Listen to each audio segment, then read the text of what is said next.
In a shocking incident, guardians and parents of 4 school students were left fuming after the school principal gave them a forced haircut for apparently no credible reason. The incident has been reported from the Dhokwa Government Higher Secondary School in Assam, where the principal Nayan Saikia gave a forced haircut to the group of students. Now, the parents and the guardians of the students and even a few local groups are up in arms over the incident and have written a formal complaint to the school superintendent in this regard. The irate parents and groups are stating that the letter had been written to the school superintendent on March 1st, but till now, no visible action has been taken against the school principal.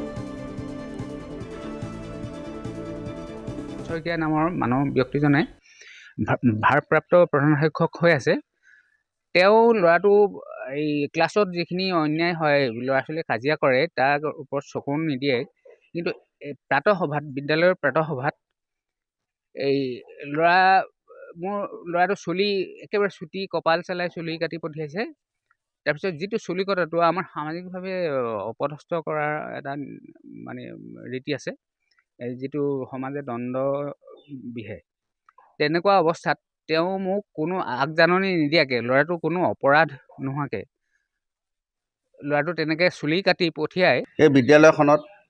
বৰ্তমান ভাৰপ্ৰাপ্ত অধ্যক্ষগৰাকীয়ে কালিমা সানিছে প্ৰাৰ্থনা সভাত কেইজনমান ছাত্ৰক উক্ত প্ৰধান শিক্ষকজনে চুলি কাটি দিয়া পৰ্যন্ত বিশিষ্ট জঘন্য কাণ্ড সংঘটিত কৰিছে এই সন্দৰ্ভত আমাৰ লখিমপুৰ জিলা সমসভা সমিতিক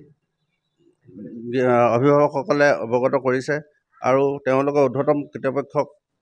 অভিযোগ দিয়াৰ পাছতো এতিয়ালৈকে কোনো ধৰণৰ ব্যৱস্থা গ্ৰহণ কৰা নাই চুৰ ডকাইতি মানুহক চুলি কটা দি মানে এইখন স্কুলৰ ভাৰপ্ৰাপ্ত প্ৰধান শিক্ষকে মানে চুলি কাটি পঠিয়াইছে আৰু এই চুলি কটাৰ সন্দৰ্ভত আগতীয়াকৈ আমাক একো মানে ইনফৰমেশ্যন কৰা নাছিলে মই প্ৰেছিডেণ্ট হিচাপে আৰু তেখেত ভাৰপ্ৰাপ্ত প্ৰধান শিক্ষক হিচাপে যিখিনি সহযোগিতা মোৰ পৰা